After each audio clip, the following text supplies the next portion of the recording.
Buenas tardes. Hoy vamos a terminar la parte relativa a la segunda sección de la sección sobre el capital, donde se habla del capital en particular. En enero veremos la tercera sección del capítulo sobre el capital en particular, el capital individual.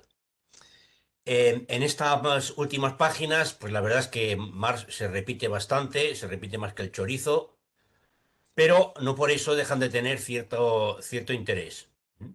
Y vamos a intentar ver algunas cuestiones pues que ya han estado, ya han aparecido en las partes anteriores, pero que sin embargo siguen teniendo cierto, cierto desarrollo también en estas páginas finales. Bueno, en primer lugar quisiera situar no solamente estas páginas de la 247 a la 272, sino incluso también algunas páginas anteriores, todas aquellas en las que he estado hablando de la rotación del capital en un contexto, primero en el contexto en que lo pone Marx, que es el de como dice Hiroshi Ushida, el de la reproducción de un capital por circulación simple. Por ejemplo, en la página 250 o 251 dice, aquí examinamos la circulación en cuanto a movimiento del capital. Aquí solemos de examinar el aspecto formal, tal cual se presenta frente al capital en su circulación, o en la 257, como aquí nos ocupamos del capital en devenir, en proceso. Recordemos que en la filosofía dialéctica hegeliana el concepto siempre es un concepto en movimiento. Por eso el concepto, por definición de Marx, el capital, ¿eh? es movimiento, es algo que está en devenir. Por tanto, aún no atendemos a nada fuera del mismo, ya que todavía no existe para nosotros la pluralidad de capitales, lo que va a aparecer en la parte siguiente del capítulo. Por lo tanto, no atendemos a nada fuera del capital, en tanto que capital en movimiento, en tanto que dimensión formal, tal como se presenta en la circulación. A nada, salvo al capital mismo y la circulación simple de la que éste absorbe en sí mismo el valor, bajo la doble forma de dinero y mercancía, y a la que lo arroja bajo la doble forma de dinero y mercancía. Bien, esta reflexión sobre la circulación del capital y la rotación del capital la hace en paralelo con la lectura y con la crítica a una serie de autores de economía política de la época, Storch, Adam Smith, también Ricardo, y recordemos una página anterior que ya hemos visto, que no corresponde a la sección de hoy, para ver cómo lo está enfocando Marx este asunto. El tosco materialismo de los economistas les hace considerar tanto las relaciones sociales de la producción humana como las determinaciones que las cosas reciben en cuanto subsumidas bajo estas relaciones como si fueran propiedades naturales de las cosas. Es un idealismo igualmente grosero, un fetichismo, sí, que atribuye a las cosas relaciones sociales como determinaciones inmanentes a ellas y de esta suerte las mistifica.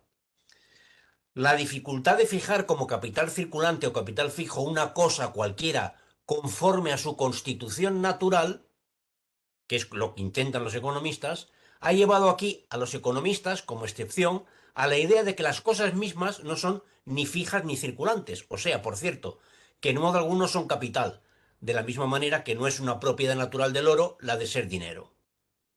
Esta cita es muy importante para el conjunto de las páginas sobre la rotación, porque, como dice Hiroshi Ushida en el libro con el que hemos ordenado la lectura de este manuscrito, los economistas se presentan obsesionados con la apariencia de la rotación del capital, que muestra una expansión incesante en la producción material a medida que se repite el proceso circular que va de la producción a la circulación y vuelta a la producción.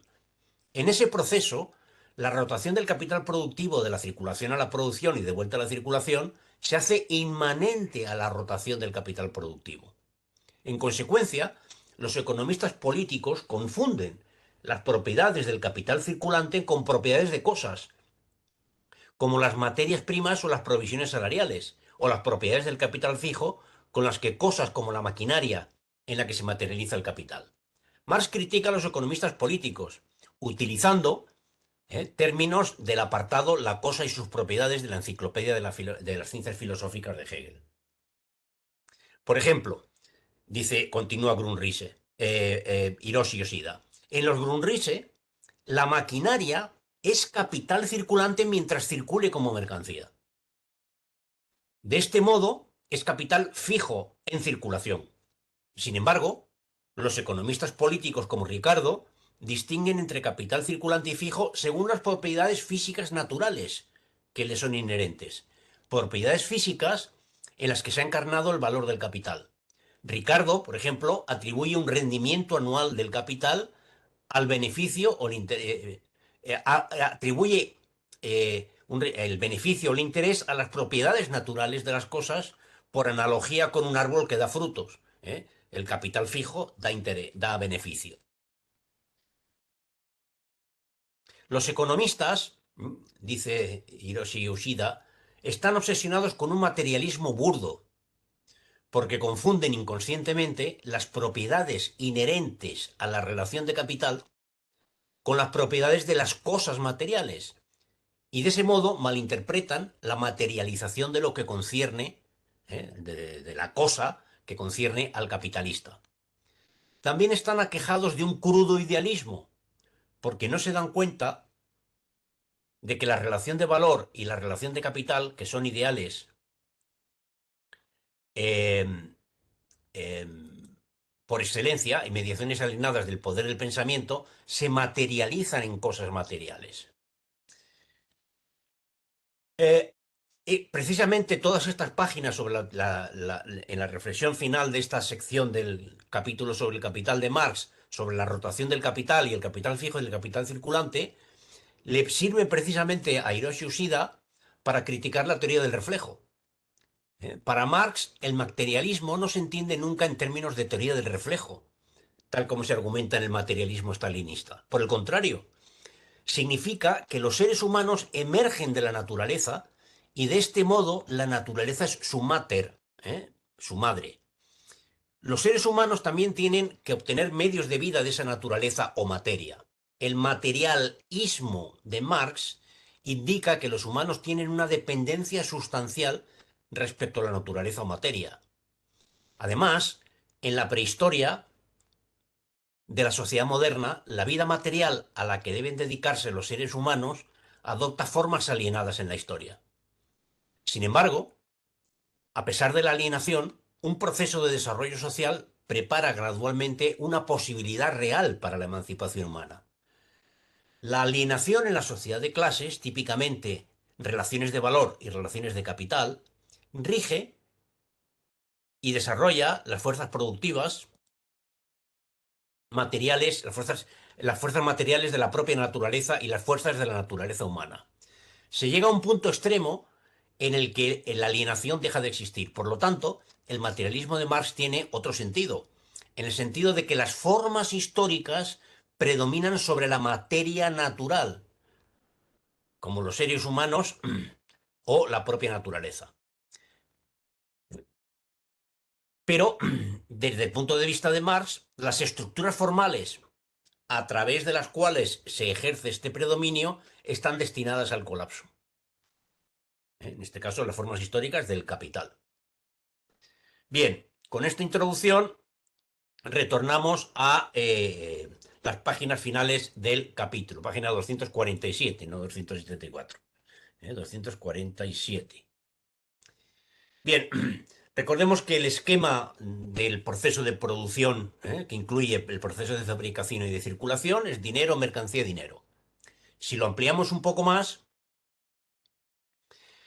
dinero que se intercambia por mercancías, en concreto, capital y trabajo, que se compran por su valor de uso, El valor de uso que consiste en que se pueden utilizar en un proceso de fabricación de nuevas mercancías. Por tanto, las mercancías, capital y trabajo se intercambian por su valor de uso a su valor de cambio. En el proceso de fabricación, estas mercancías ¿eh? se transforman en otra mercancía.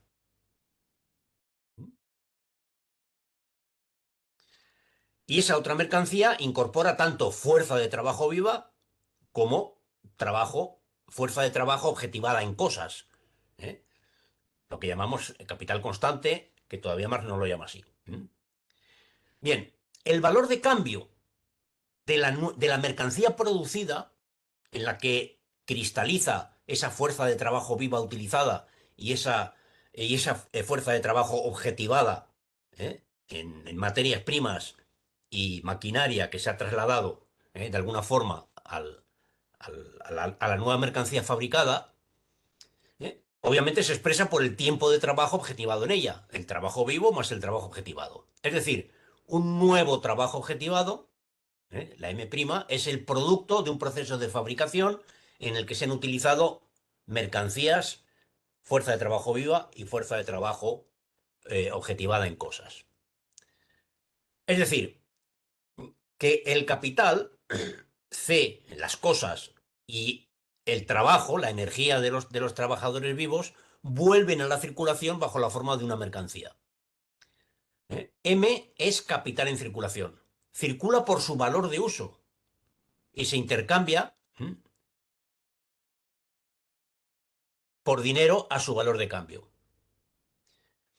Pero, y esta es la distinción que hace en esas cosas que como fuerza de trabajo objetivada se utiliza en el proceso de producción, dice, pero una parte del capital inicial se mantiene en el lugar de fabricación, no pasa al producto y en consecuencia no circula como mercancía, solo una parte del mismo. Eso es a lo que se suele llamar capital fijo.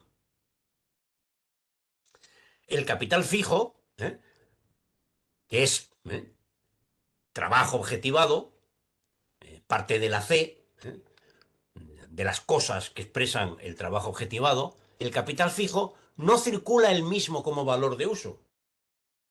Mientras que, por ejemplo, las materias primas, el plástico que se ha utilizado para fabricar, bueno, ahora ya no se utiliza el plástico, pero el cartón que se ha utilizado para fabricar platos de cartón, está incorporado en la nueva mercancía plato o vaso de cartón. Pero la máquina que se ha utilizado no, para fabricar ese vaso o ese plato. El capital fijo no circula él como valor de uso, sino que solo en la medida en que se le consume como valor de uso en el proceso de producción, es decir, ha sido adquirido por su valor de uso, entra como valor en la materia prima manufacturada, en la manufactura y en la agricultura, o en el producto en bruto directamente extraído, por ejemplo, de la minería. El capital fijo en su forma desarrollada, por consiguiente, solo retorna después de un ciclo de años que comprende una serie de rotaciones del capital circulante. No se le intercambia inmediatamente en el producto por dinero, con lo cual su proceso de reproducción coincidiría con la rotación del capital circulante, si fuera así. Solo entra paulatinamente en el precio del producto y por ende solo paulatinamente retorna como valor. Retorna fragmentariamente en periodos más prolongados, mientras que el capital circula totalmente en periodos más breves. Bueno, esta es la distinción objetiva en el proceso de circulación del capital entre distintas formas en las que se expresa el capital. Eh, ¿Qué es lo que diferencia unas de otras? La velocidad de rotación, básicamente. La velocidad en que se transforman, se metamorfosean en la forma general del capital, que es la del dinero. La máquina tarda más tiempo, las materias primas, en un ciclo de producción, salen incorporadas en las mercancías que se llevan al mercado. Estos diferentes modos de retorno propios del capital fijo y del circular circulante se presentarán más adelante. En toda su importancia, como diferencia entre la venta y el alquiler, la anualidad, el interés y el beneficio, el alquiler en sus diversas formas y beneficios. Dice que esta confusión, el no entender esto, es lo que lleva a los errores en el planteamiento de ¿cómo se llama el francés este? De el que critica en miseria de la filosofía, todavía tiene muy presente Proudhon, las. Bon, ¿Eh? Proudhon. A Proudhon, exacto. A Proudhon y sus secuaces. Lo dice en la página 247 y 48. Bien. En todo caso, él insiste continuamente, no es ni el capital circulante ni el capital fijo lo que genera el beneficio, sino la apropiación de trabajo ajeno, ¿eh? Mediada por ambos. La apropiación de trabajo ajeno mediada por el capital objetivado que tiene un periodo de rotación, materias primas, y el capital objetivado que tiene varios periodos de rotación, maquinaria, o en algunas ocasiones denominado también capital fijo.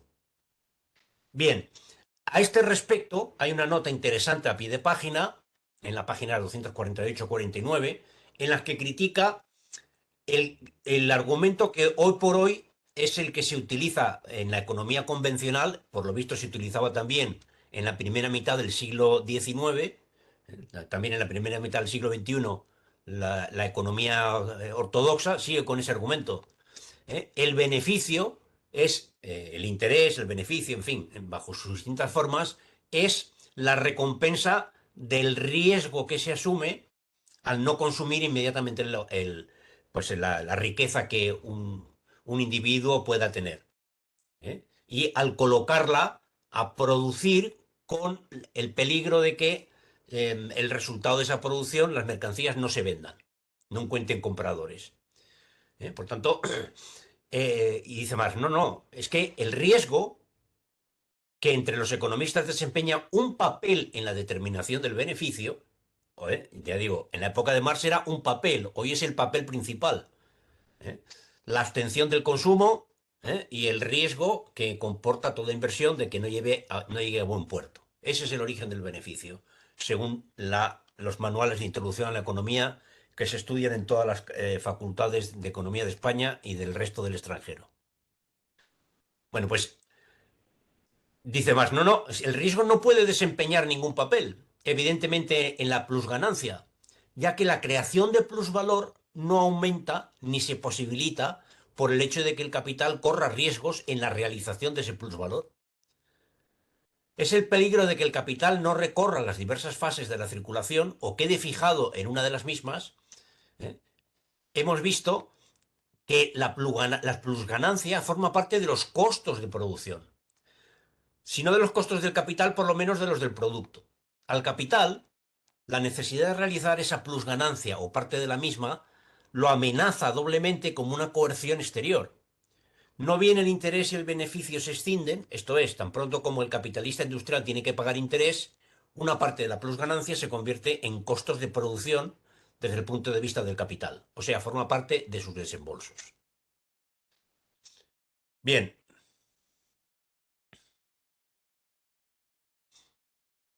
no es ni el capital circulante ni el capital fijo lo que genera beneficio, ¿eh? Ni el riesgo por invertir en capital circulante ni en capital fijo, sino la apropiación que se hace, mediante el uso de ese capital, la apropiación del trabajo ajeno. Ese es el origen de toda forma de beneficio. Bien, a continuación dice que hay este capital fijo, lo podemos distinguir incluso más, no solamente en términos de el periodo de rotación del capital estrictamente circulante, que circula continuamente, entra en un periodo de rotación y sale en el mismo periodo de rotación entra y sale de la fábrica entra como materia prima, sale como producto, entra como energía eléctrica, sale incorporada en el producto que se ha producido con esa electricidad, pero la máquina permanece. Dice, pero además de la maquinaria, que es una forma del capital fijo, hay otra, que es aquella forma del capital fijo bajo la cual éste no entra directamente en el proceso de producción como maquinaria, sino en ferrocarriles, edificios, mejoras agrícolas, drenajes, etcétera. O sea, donde la realización del valor y el plusvalor en él contenidos aparecen bajo la forma de una anualidad, cuyo interés representa la plusvalía, y la anualidad, el retorno paulatino del valor adelantado.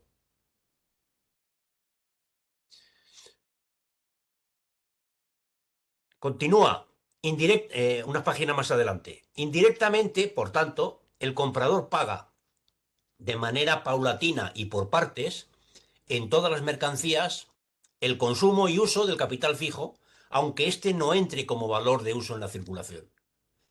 Pero hay formas de capital fijo en las cuales el comprador paga directamente por su valor de uso, como ocurre con los medios de comunicación, de transporte, el ferrocarril, en fin, lo que ha señalado anteriormente.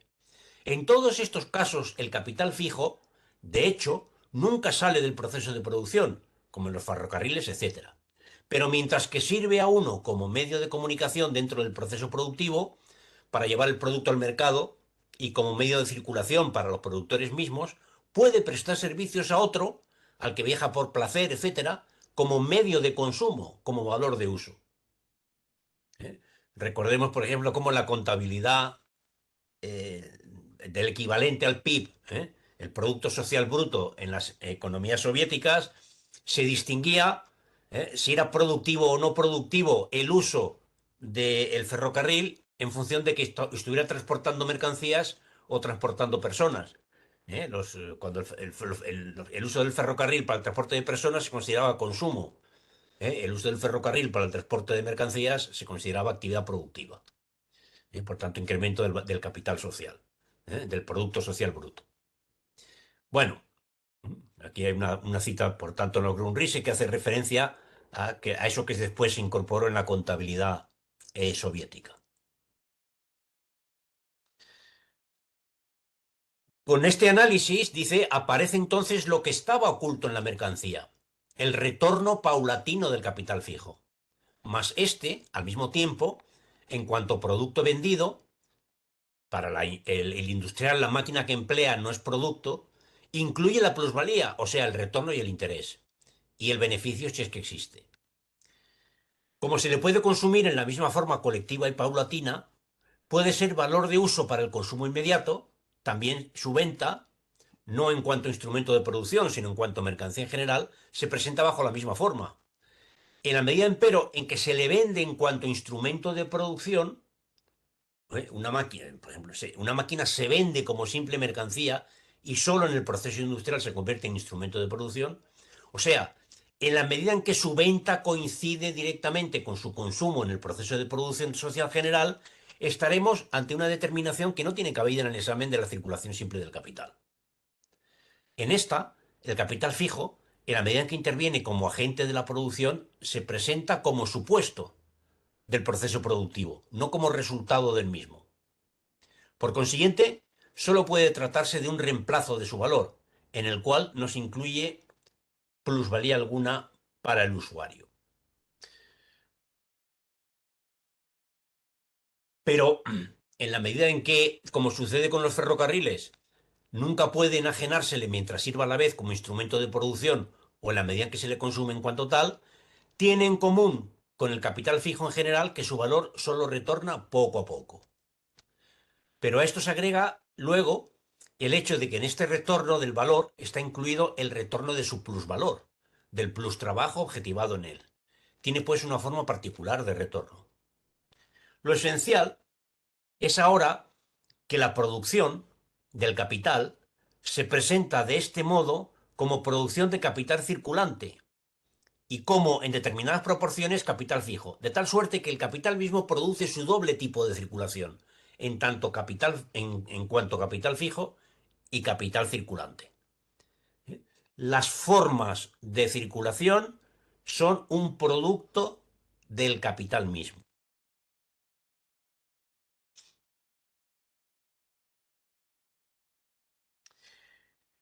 Ya he señalado que el periodo de rotación del capital circulante es igual a uno y el del capital fijo pues es varios. Ojo, en toda esta reflexión es interesante, tanto en las citas, por ejemplo, de Adam Smith, como en la propia reflexión de Marx, que está implícito un concepto que todavía no se ha desarrollado, que es el concepto de amortización. Cuando Marx dice que el capital retorna poco a poco, su valor solo retorna poco a poco, está diciendo que el capital se amortiza en varios periodos de producción. Pero hoy, que es una idea pues bastante habitual, y común, que no, en principio no presenta mucho misterio, en la época de la economía política, el que hubiera un capital que no se amortiza en un solo ciclo de producción, se utilizaba por algunos economistas para decir que el propio capital es capaz de generar plusvalía. Además, no. ¿eh? Lo que es capaz es de capturar trabajo ajeno, que es el contenido material de la plusvalía. Bien, el periodo de rotación natural es un año, esto también en las páginas anteriores lo había explicado, ahora vuelve otra vez con lo mismo. Hemos visto que solo una parte del capital fijo retorna en el tiempo determinado por el capital circulante, que sirve como unidad de sus rotaciones, porque es la unidad natural para la reproducción. La unidad natural para la reproducción de la mayor parte de los recursos alimentarios y materias primas. Así como, y por la misma razón, que se presenta como época natural en el proceso vital, proceso cósmico de la Tierra. Es decir, el periodo de rotación de la Tierra alrededor del Sol es un año. Esta unidad, el año, cuyo cálculo civil difiere en más o menos, pero de manera insignificante, de su magnitud natural.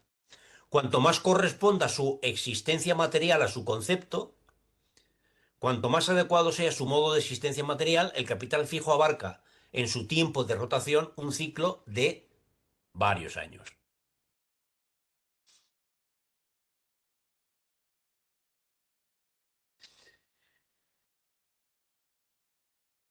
El, hay otros aspectos puntuales, algunos no los he señalado, por ejemplo, una reflexión interesante sobre las formas de la pobreza en la sociedad capitalista, pero sí, por ejemplo, el tema de la hegemonía del capital, las páginas 257-58. Dentro de una misma sociedad como la inglesa, que es supuestamente la más avanzada en el desarrollo capitalista, el modo de producción del capital se desarrolla en una rama industrial, mientras que en otra, por ejemplo la agricultura, prevalece en mayor o menor grado el modo de producción precedente al capital. Como está diciendo que en la primera mitad del siglo XIX, el capital ha subsumido toda forma de producción, pero no es el único modo de producción vigente incluso en la sociedad más avanzada. Ahora bien, dice, con todo, primero, su tendencia necesaria, la tendencia necesaria del modo de producción del capital, es la de someter en todos los puntos el modo de producción, la de colocarlo bajo la dominación del capital. Dentro de una sociedad nacional determinada, este hecho ya se verifica necesariamente a través de la transformación, por medio del capital, de todo trabajo en trabajo asalariado. Y segundo, con respecto a los mercados exteriores, el capital impone esa propagación de su modo de producción a través de la competencia internacional. La competencia es, en general, la manera en que el capital hace prevalecer su modo de producción. Interesante esto, porque en algunas interpretaciones del capitalismo del siglo XX se dice que la aparición del monopolio supone la desaparición de la competencia. Pero si eso fuera así, estaría en contradicción con esta afirmación de Marx. La competencia es la manera en que el capital hace prevalecer su modo de producción, y lo extiende en el espacio internacional. Y mediante la salarización de la fuerza de trabajo, domina cualquier resto que pueda existir de modos de producciones previos. Bueno, sin duda, el monopolio no es tampoco ajeno a la competencia. Y esa interpretación es una interpretación errónea, presente en muchos autores, en muchos momentos, ¿eh? y sobre todo en muchas concepciones de divulgación. ¿Hay alguien comentando algo por ahí?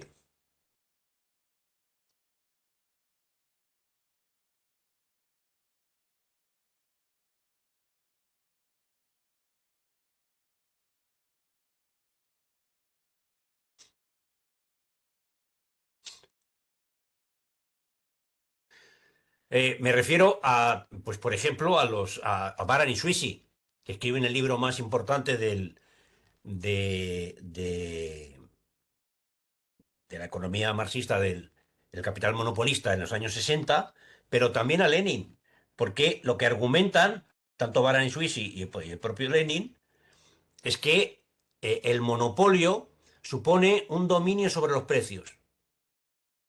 Es decir, que el monopolio es capaz de manipular los precios más allá de que en última instancia el margen de manipulación esté vinculado al valor objetivo que incorporan las mercancías, que ya no rigen los precios de competencia. No, pues no es así. ¿Eh? Los precios siempre son precios de competencia. Lo que pasa es que la competencia tiene distintas formas. Bien, pero bueno, esto lo podemos discutir en otro momento porque es un apartado, es un párrafo, un comentario breve en el debate si queréis. Seguimos. Otra nota puntual. El crédito no determina la creación de nuevo valor. Esto es también interesante porque también forma parte de una confusión bastante habitual. Dice Marx, una cosa que se desprende ya de la diferencia introducida previamente por el capital fijo en el ciclo industrial es clara, que el capital fijo compromete la producción de años futuros y asimismo, como coadyuva la creación de un gran rédito, anticipa trabajo futuro como contravalor. La anticipación de frutos venideros del trabajo, por consiguiente, en modo alguno es una consecuencia de las deudas públicas, etc. En una palabra, ninguna innovación propia del sistema crediticio. Tiene sus raíces en los modos específicos de valorización, rotación y reproducción del capital fijo. La anticipación de frutos venideros del trabajo. En las teorías de la plusvalía, dice Marx que nadie come el pan del futuro. ¿Eh? Todo lo que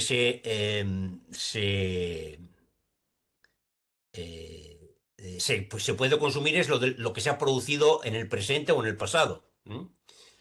Por lo mismo, adelantar capital en forma de dinero no determina que vaya a haber una nueva creación de valor en el futuro, sino es porque ese dinero, ese crédito, es el resultado del proceso de circulación del capital que se expresa ahora como dinero de crédito.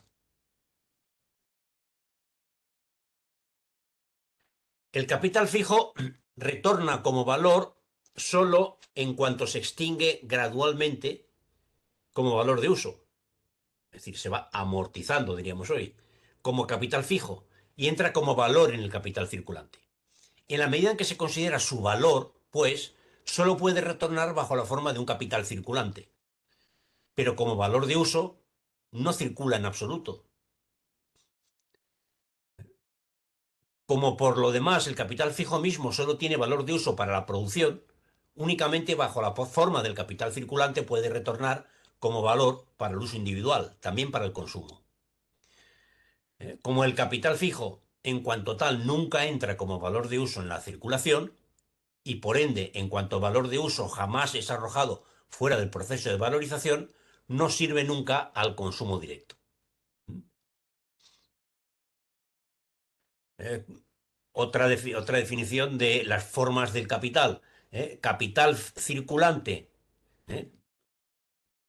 se expresa, el capital circulante termina siendo objeto de consumo directo. El capital fijo solo es objeto de consumo indirecto, en la medida en que ha coadyuvado al proceso de producción de la nueva mercancía.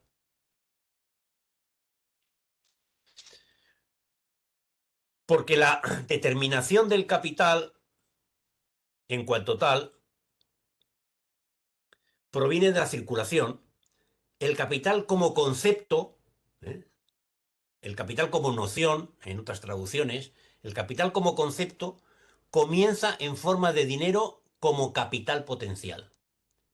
La forma sustancial de este capital potencial es el capital circulante. Las provisiones y las materias primas, forma de capital circulante, al igual que la maquinaria. Bien, en relación con esto,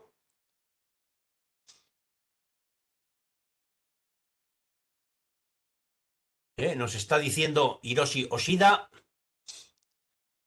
que la circulación del capital, el capital en movimiento, es el que permite construir el concepto de capital.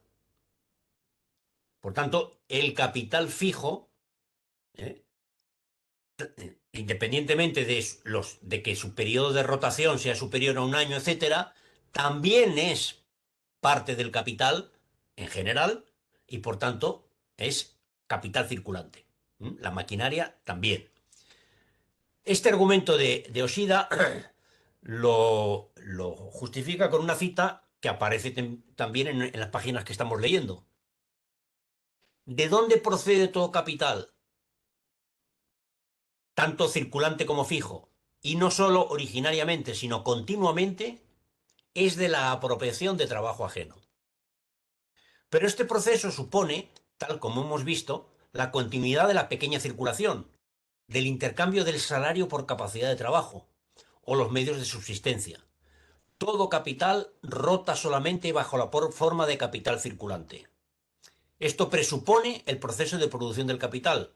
Por consiguiente, el capital fijo solo puede renovarse por el hecho de que una parte del capital circulante se fija. O sea, que se utiliza una parte de las materias primas producidas y se consume una parte del trabajo y por tanto también se intercambia parte de los medios de subsistencia por trabajo vivo para producir capital fijo. Se utiliza materias primas, C, y trabajo objetivado y trabajo vivo, V, ¿sí? Trabajo directo, para producir esa forma particular del capital, cuya particularidad es que su valor retorna en varios periodos de rotación, el capital fijo. Esta cita a Hiroshi Oshida le permite eh, identificar de nuevo la importancia que tiene la lógica de Hegel en esta interpretación del concepto de capital. Los dos tipos de capital, circulante y fijo, dice Hiroshi Oshida en la página 119, en los que se particulariza un capital, se han convertido de nuevo en un solo capital o individualidad, a través de una transformación recíproca entre ellos en términos de valor y valor de uso. El punto de vista de Marx sobre la mediación del valor de uso por el valor, introducida al principio del capítulo sobre el capital, se mantiene hasta este momento.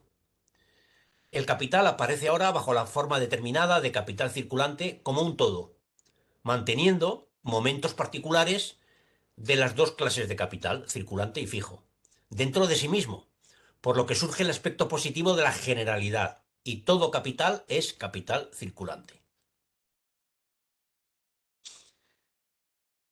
La individualidad como unidad de generalidad y particularidad, tal como se traza en el juicio disyuntivo de Hegel, a la reproducción de un capital a través de la simple circulación.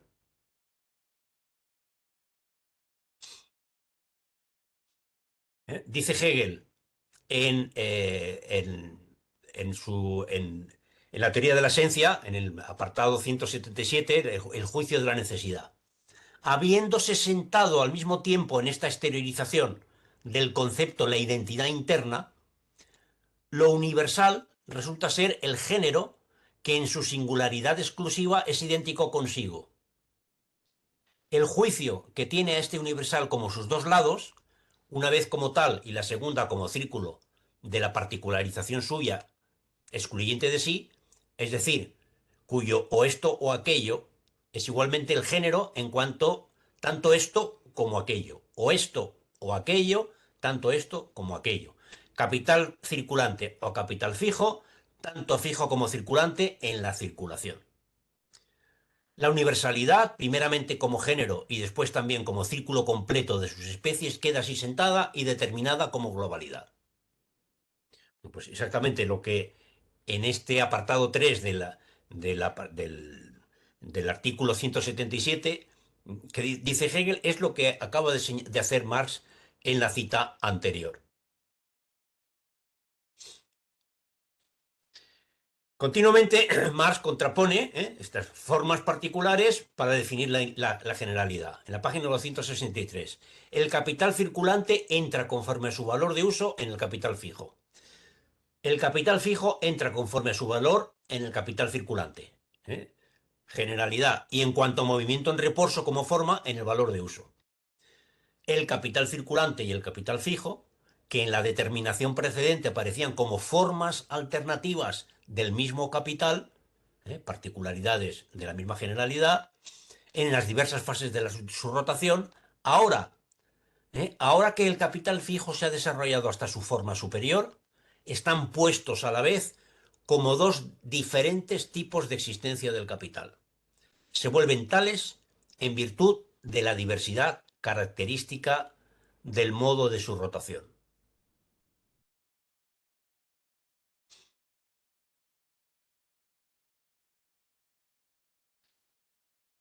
Bien, continúa con la misma reflexión. En el caso de un fabricante de instrumentos o máquinas, en todas las formas en que el capital fijo se presente primeramente como capital circulante, conforme a su existencia material, en su existencia como valor de uso, antes de que se le fije como capital fijo, pero allí donde el capital fijo en cuanto tal, y no tan solo en la determinación del capital circulante, es arrojado por su productor en la circulación, o sea, que se vende su uso fraccionado, sea para la producción, sea para el consumo, el modo de retorno para el productor del capital fijo tiene que ser diferente al modo de retorno para el productor del capital circulante. La plusvalía creada por él solo puede retornar de manera fraccionada y sucesiva con el valor mismo.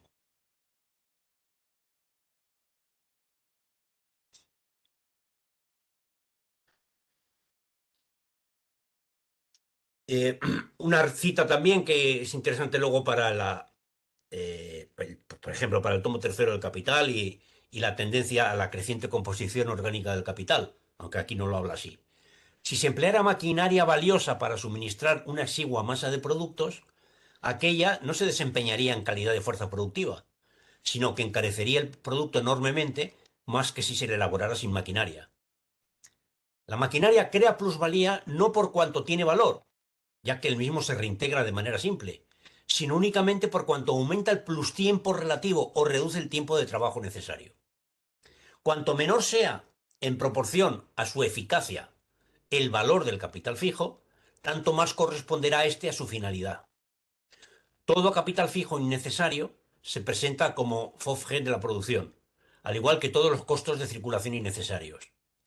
Si el capital pudiera poseer la maquinaria sin emplear trabajo en ella, aumentaría de esa manera la fuerza productiva del trabajo y se reduciría el trabajo necesario, sin tener que comprar trabajo.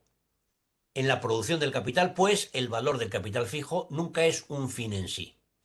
Bueno, aquí lo que está diciendo Marx es que si aumenta el uso de capital fijo, aumenta el uso de capital, aumenta el valor de la maquinaria, perdón, aumenta el valor de la mercancía, con lo cual la relación entre trabajo vivo y mercancía disminuye. O lo que es lo mismo, el coeficiente trabajo-capital disminuye. O lo que es lo mismo, tal como lo expresa más adelante en el capital, la composición orgánica del capital, ¿eh? que sería la inversa, K partido por V, K partido por L, aumenta. ¿eh? ¿De dónde deduce, por tanto, el origen de la ley de la tendencia creciente a la composición orgánica del capital? De la existencia de esa forma particular del capital, que es el capital fijo. Otra reflexión interesante sobre la propiedad de la tierra. En un principio, el crecimiento de la propiedad mueble, su aumento con respecto a la inmueble, indica el movimiento ascendente del capital frente a la propiedad de la tierra. Pero una vez presupuesto el modo de producción del capital, el grado en que ha sometido las condiciones de producción se pone de manifiesto. La propiedad de la tierra es al principio común, e incluso allí donde pasa a ser propiedad privada, la vinculación del individuo con ella se presenta como opuesta por su relación con la entidad comunitaria. Se presenta como meramente otorgada en feudo por la entidad comunitaria, etcétera, etcétera. Su transformación en valor meramente intercambiable, esta movilidad de la tierra, de la propiedad de la tierra, es un producto del capital y de la subordinación plena del organismo estatal a aquella a través de la transformación del capital en propiedad inmueble. Como los capitales, primero, se dividen en partes desiguales entre capital fijo y capital circulante. Es decir, entre la parte del capital que rota en un solo periodo y, y la parte del capital que necesita varios periodos para transferir su valor a la mercancía. Y en segundo lugar, tienen fases de producción interrumpidas o ininterrumpidas y retornan de mercados más lejanos o más próximos, o sea, tienen un tiempo desigual de circulación. Será desigual la determinación del plusvalor que se cree en un lapso determinado, por ejemplo, anual. Y ello porque es desigual la cantidad de procesos de reproducción en un término dado. Su creación de valor no aparece determinada simplemente por el trabajo empleado durante el proceso inmediato de producción, sino por el grado en que puede repetirse esa explotación del trabajo en un espacio dado de tiempo. El hecho de que no todo el C transfiera su valor en un ciclo de rotación a la mercancía, que a su vez se va a transformar en dinero, que va a ser utilizado para reiniciar el proceso de producción, hace que el valor que se crea no es la suma de los valores más la plusvalía, sino el valor que se transfiere en un ciclo, en una rotación, tanto vivo como objetivado, tanto variable como constante, más la plusvalía, más la parte de amortización del capital fijo. Eso es lo que está diciendo.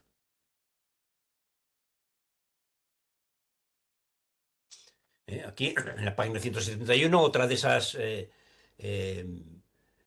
formas particulares de expresar de Marx, que por cierto están bastante más desarrolladas en El Capital y en la contribución, es decir, en los textos que publica, que incluso en este manuscrito. Esa contraposición, que muchos entienden que es la contraposición dialéctica, pero no lo es. En conclusión, pues, si bien en el examen del proceso simple de producción, el capital, en cuanto se valoriza, solo se presenta en relación con el trabajo asalariado y la circulación queda al margen, la circulación se inserta en el proceso de reproducción del capital y particularmente los dos momentos de la circulación, mercancía, dinero, dinero, mercancía, como un sistema de intercambios que el capital debe recorrer y a los que corresponden otras tantas mutaciones cualitativas. Y dos, la circulación se presenta englobada en el capital bajo la forma DMMD. O sea, se presenta bajo las dos formas, MD-DM y bajo la forma DM-MD, en la medida en que ha partido de aquel en su forma como dinero y por cuanto regresa a esa forma. En conclusión, el capital contiene ambas circulaciones y no ya como mero cambio de forma o mero cambio material que ocurre al margen de las formas, sino comprendiendo ambas en la determinación misma del valor. El proceso de producción, en cuanto contiene en sí mismo las condiciones de su renovación, es proceso de reproducción, cuya velocidad está determinada por diversas relaciones analizadas previamente, todas las cuales derivan de las diferencias de la circulación. El cambio material y la modificación formal, subordinados a las necesidades humanas en virtud del trabajo del hombre, se presentan desde el punto de vista del capital como reproducción de sí mismo.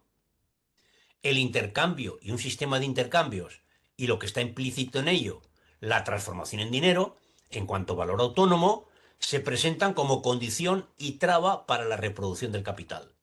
En el caso del capital, la producción misma está sometida en todos los aspectos al intercambio.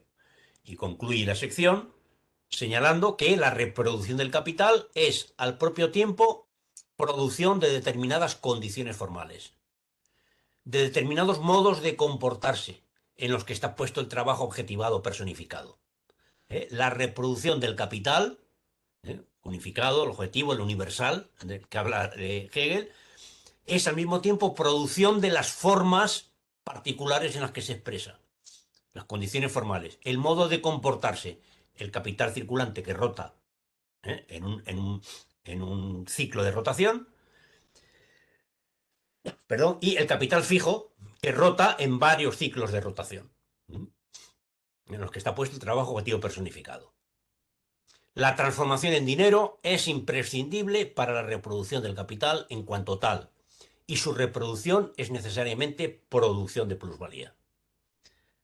Y con esto termina la presentación que he hecho de estas páginas y terminamos el apartado de la particularidad del capital. Ya digo, en enero empezaremos con la individualidad del capital, el mundo en el que hay muchos capitales distintos.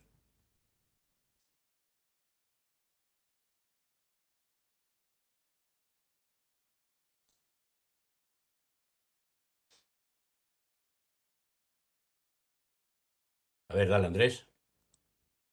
Sí, es en referencia a que la maquinaria crea plusvalía. Bueno, la maquinaria y el aumento de la fuerza productiva efectivamente eh, reduce trabajo necesario y crea plus trabajo, pero ¿crea realmente la maquinaria propiamente plusvalía? Bueno, eso lo señaló y lo desarrolló en las páginas anteriores. En las páginas, creo recordar, 227, 200, 230, donde aparece el concepto de General Intellect, de inteligencia general, que es lo que dice que cuando se desarrolla la gran industria, la maquinaria, y aquí en estas páginas también lo señala en un momento, eh, lo que desarrolla la máquina es la fuerza productiva social. De modo que la producción de plusvalía deja de estar individualizada en el tiempo de trabajo de cada trabajador individual, y pasa a ser un proceso social. Es decir, pasa a estar incorporada como General Intellect, como conocimiento social general, ¿eh? en ese valor potenciado, que es como lo llaman en el capital, perdón, en ese trabajo potenciado que es capaz de en una hora generar mucho más valor que en ausencia de esa máquina. Yo creo que esa es la explicación, y que coincide también con el uso de esta expresión ¿De que en acuerdo? alguna de las transparencias he puesto también, en las páginas que tocaban hoy. Sí, de acuerdo.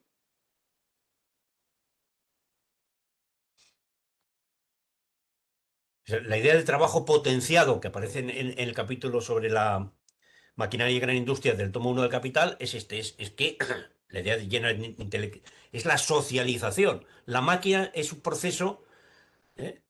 Dice en la página 230, a ver, la máquina, la máquina no, el maquinismo, a ver, em,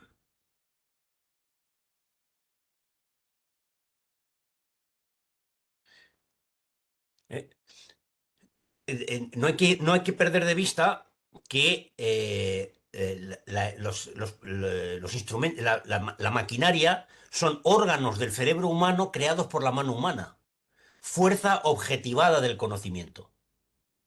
El desarrollo del capital fijo revela hasta qué punto el conocimiento se ha convertido en fuerza productiva inmediata y por lo tanto hasta qué punto las condiciones del proceso de la vida social misma han entrado bajo los controles del General Intellect y remodeladas conforme al mismo.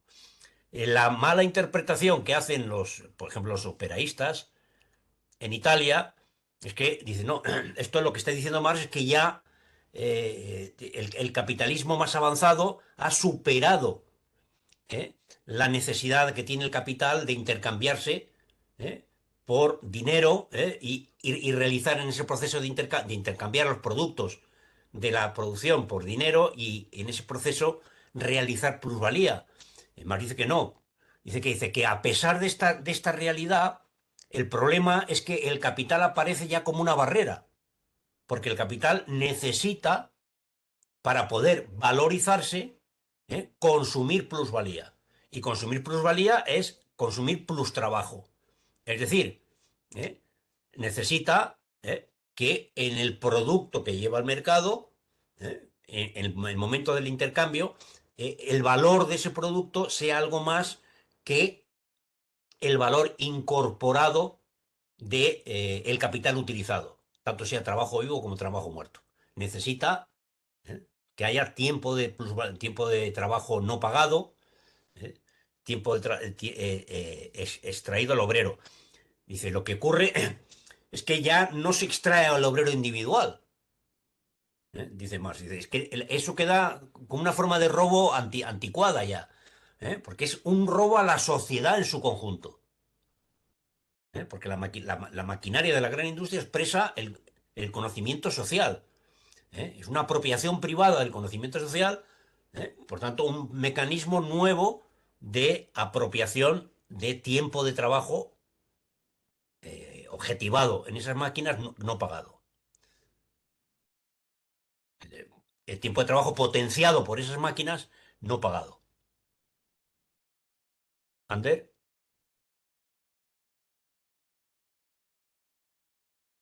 Ah, ¿Escucha?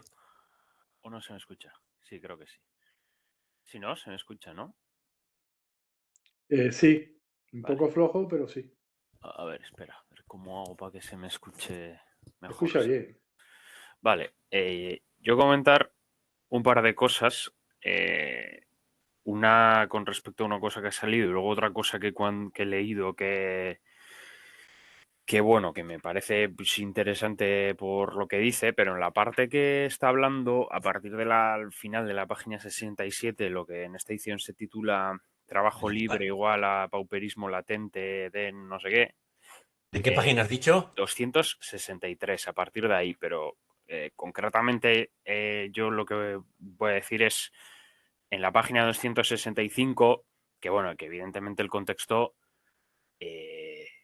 pues entiendo que es importante, ¿no? Porque ahí está hablando de pues las leyes que se hacían con los campesinos, etcétera, etcétera, o por así decirlo, cuando se estaba pasando pues de un modo de producción precapitalista a un modo de producción capitalista. Y entiendo que en ese sentido es distinto, pero hay un momento en la 265 que dice, de ahí las determinaciones de salarios mediante disposiciones legales. Mientras los salarios se regulan a través de tales disposiciones, no se pueden decir aún ni que el capital haya subsumido en cuanto capital la producción, ni que el trabajo asalariado haya alcanzado el modo de existencia que le es adecuado.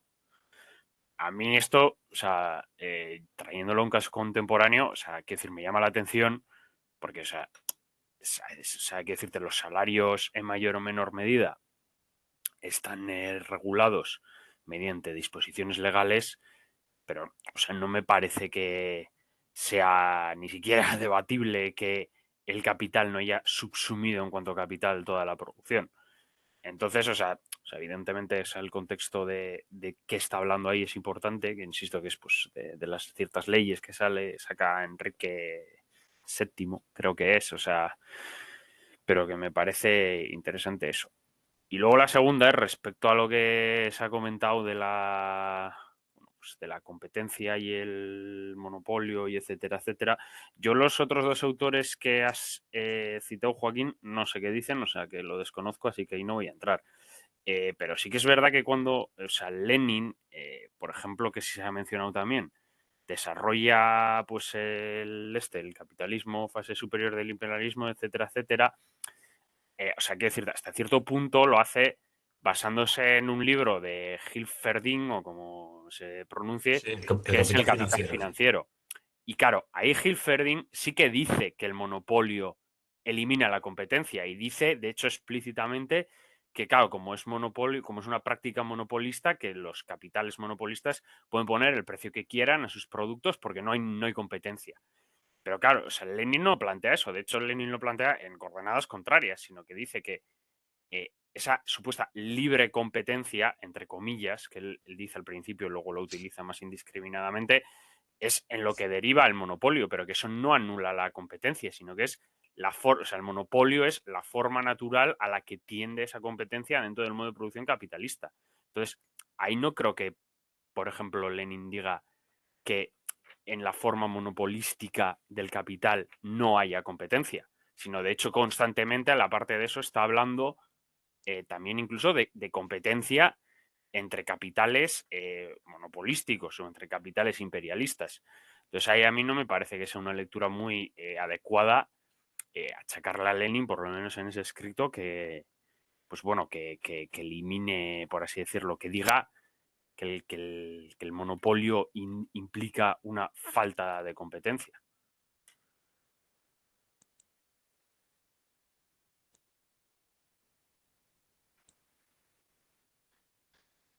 En el momento en que digas que el precio no se fija en función de la ley del valor, sino que se fija por criterios arbitrarios, estás diciendo que no hay competencia.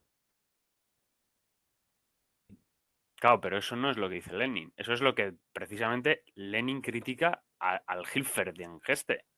Es decir, Lenin sitúa la competencia entre los capitales de distintas naciones, que también existe. Y por supuesto la competencia entre capital y trabajo, que también se da, bajo la forma de monopolio.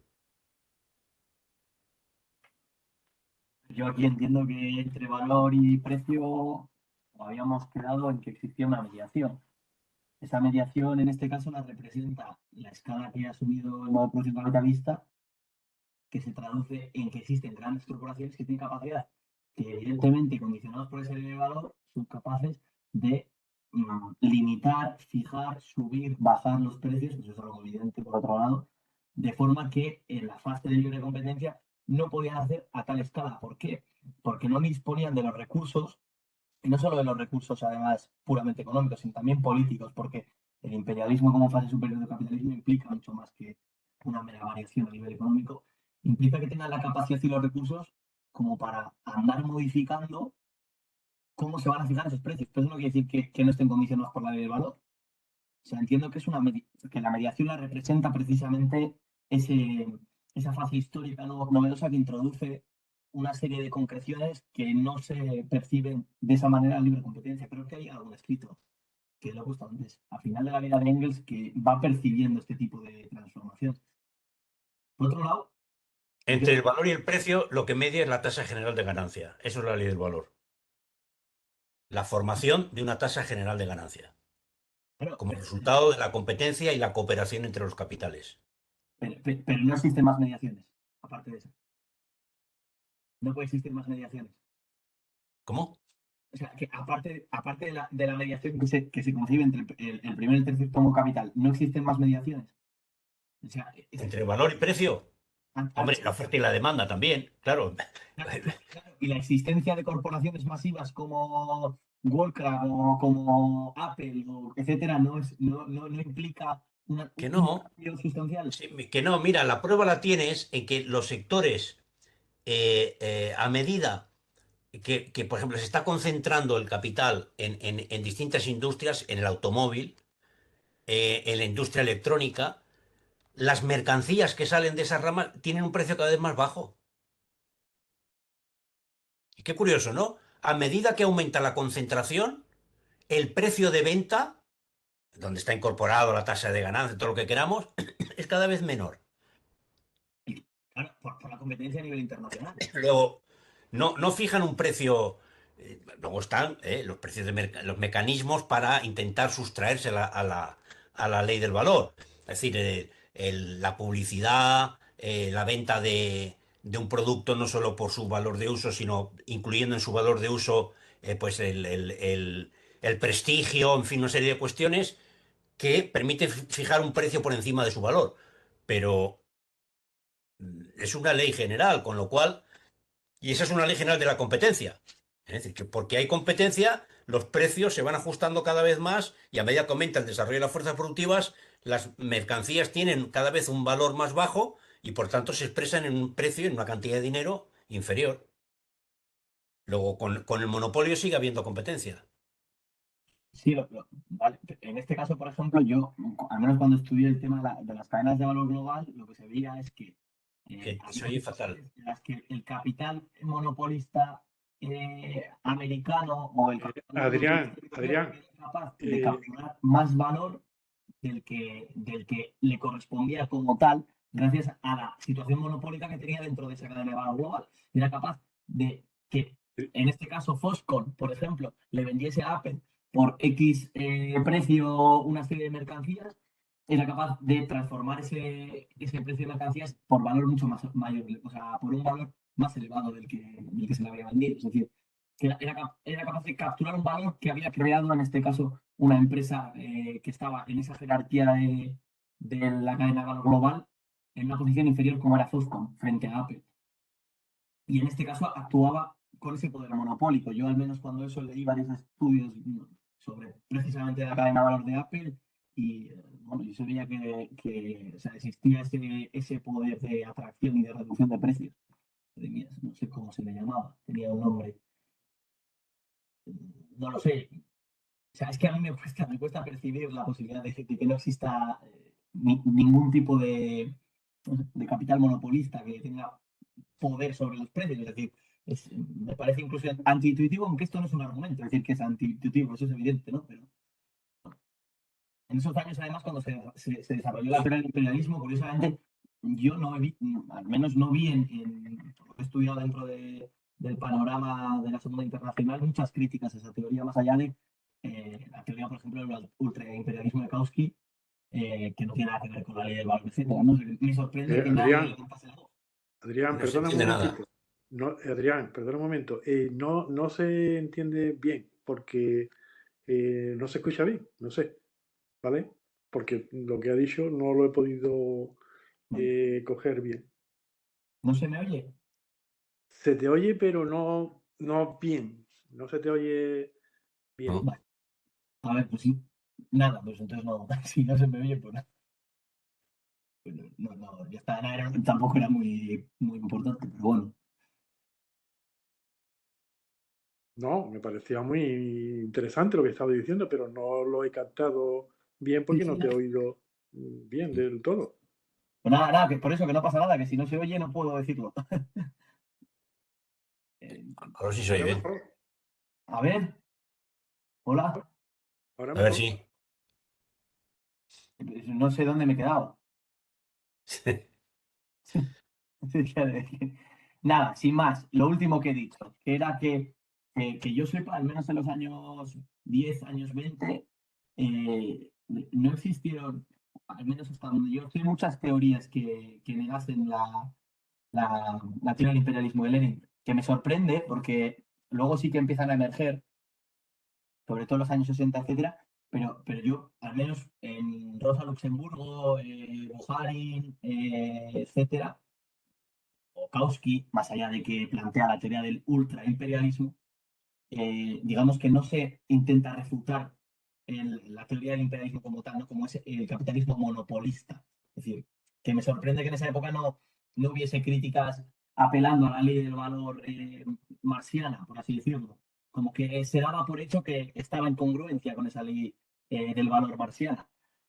Pero bueno, que tampoco esto es un argumento, pero que me No, sorprende. no sé si te he entendido bien, pero el capital monopolista de Baran y Suisi reivindica el imperialismo en fase superior del capitalismo y argumenta que en el capitalismo de los monopolios la ley del valor ha dejado de funcionar, ¿eh? En la determinación de los precios. Eso es lo que argumentan Baran y Suisi, ¿eh? Sí, yo te digo los años 10 20. Sin criticar el libro de Lenin, ¿eh? Bueno, asumiéndolo en los fundamentos. Pero argumentan que los precios ya no se fijan en función de los costes de producción, en las ramas y en las actividades que están bajo control monopólico. Y que el problema que tienen las empresas es un problema de realización. En ese sentido, sí que estarían más de acuerdo con la teoría de la crisis que desarrolla Marx en la Grundrisse, que se basa en un problema de realización.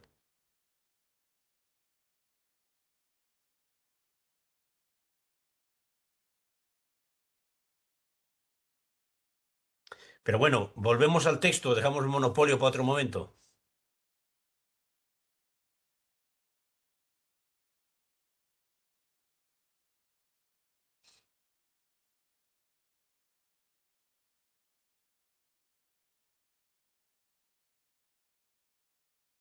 ¿No hay más comentarios sobre las páginas estas?